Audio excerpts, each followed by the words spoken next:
एक बूढ़ा आदमी था जो 3 जानवरों को पालता था। एक घोड़ा, एक सूअर और एक भेड़। लेकिन यहाँ बात ये थी कि वो इन्हें खाना नहीं देना चाहता था।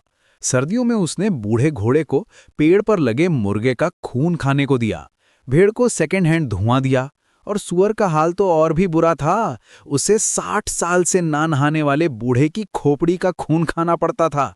कितना घिनौना था ये सब नादिम। जब सर्दियां खत्म होकर बसंत आया तो जानवर कुपोषण से बुरी तरह पीड़ित थे। खाने की कमी से वे सभी कमजोर हो गए थे। लेकिन बूढ़ा आदमी अभी भी उनसे नफरत करता था। पूरी सर्दी में उसने उन्हें कोई नेतृत्व नहीं दिया था। एक ही सांस में उसने उन सभी को घर से बाहर निकाल दिया। जब खरगोश को यह खबर मिली तो वो तुरंत बूढ़े आदमी के पास दौड़ा गया।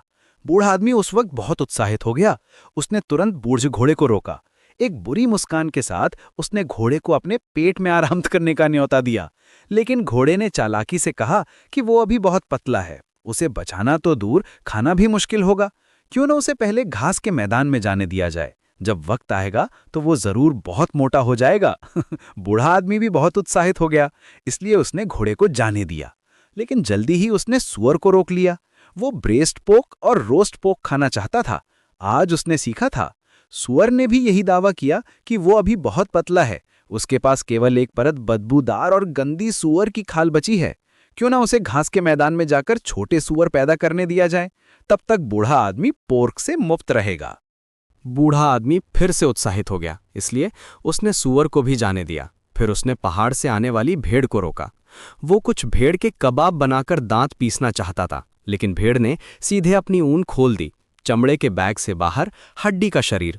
हाँ, बूढ़े आदमी ने कहा कि अगर वो 3 या 2 भेड़ के कबाब निकाल सकता है तो वो उसे इससे निपटने देगा। किसी भी समय उसने सुझाव दिया कि बूढ़े आदमी को घास के मैदान में जाने दे, अगले साल तक शरीर को पोषण देने का इंतजार करे। तब बूढ़ा आदमी जल्दी छुप गया। बूढ़े आदमी ने सुना और महसूस किया कि यह उचित है, इसलिए उसने भेड़ को भी जाने दिया। कहा जाता है कि जब आप इस व्यक्ति को देखते हैं तो आपको बस उसके पास आना होगा। भविष्य में करने के लिए बहुत सारी चीजें होंगी। सर्दी से बसंत की ओर नजर डालें। सूअर 6 बच्चों के साथ घर वापस आने के लिए तैयार था। सर्दी में भूखा बूढ़ा आदमी जल्दी में उन्हें रोकने के लिए था। सूअर को पकड़कर जल्दी छुप गया। सूअर ने दावा किया कि सूअर गंभीर रूप से बीमार है। अगर बूढ़ा आदमी इसे खाएगा तो वो निश्चित रूप से अपनी जान गंवा देगा। बेहतर है कि वो सूअरों का इलाज करने का इंतजार करे और फिर उन्हें खाए। बूढ़े आदमी ने सूअर को भी जाने दिया। जब वो चला गया तो सूअर ने कहा कि उसके पास एक बड़ा राज है। बूढ़ा आदमी, जो हमेशा गपशप पसंद करता था, तुरंत सुनने लगा। परिणाम ये था कि सूअर की मां और सूअर द्वारा हमला किया गया। बूढ़े आदमी की कड़ी मेहनत को देखते हुए सूअर का परिवार खुशी के साथ चला गया। इस बार भेड़ भी एक शरीर लेकर वापस आई। बूढ़े आदमी ने तुरंत उसे रोक दिया और उसे अपना वादा पूरा करने को कहा। भेड़ ने कहा कि कोई समस्या नहीं है। फिर उसने बूढ़े आदमी को गड्ढे में लेटने और अपना खूनी मुंह खोलने के लिए राजी किया। वो खुद अंदर कूद जाएगी। बूढ़े आदमी ने भेड़ को देखा और अपने मन में सोचा, इसलिए उसने आज्ञाकारी रूप से भेड़ की बात सुनी। भेड़ के शब्दों के साथ गड्ढे में बैठ गया। परिणाम ये था कि अगले ही सेकंड भेड़ कुछ 100 मीटर उड़ गई। बूढ़े आदमी के संघर्ष करके ऊपर चढ़ने का इंतजार करते हुए उसने वापस आए बूढ़े घोड़े को देखा। उसने तुरंत अपना मुंह खोला ताकि घोड़ा मूल वादे से मिल सके। घोड़े ने कहा कि वो अगले गांव में शादी के लिए जा रहा है। अंत तक इंतजार करो और बूढ़े आदमी को खुद को खाने दो। बूढ़ा आदमी जो 2 बार ऊपर गया था, उसने भी एक नई आंख छोड़ी। इसका मतलब है कि वो घोड़े के साथ जाना चाहता है।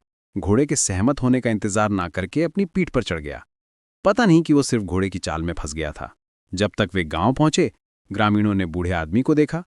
फिर अचानक सभी प्रकार के हथियार उठाकर उस पर दौड़े। बूढ़े आदमी ने देखा कि योजना सफल हो गई। बूढ़े भेड़िए के रास्ते में बूढ़े भेड़िए के शरीर और मन को एक घातक झटका लगा। उसने सब कुछ के लिए अपनी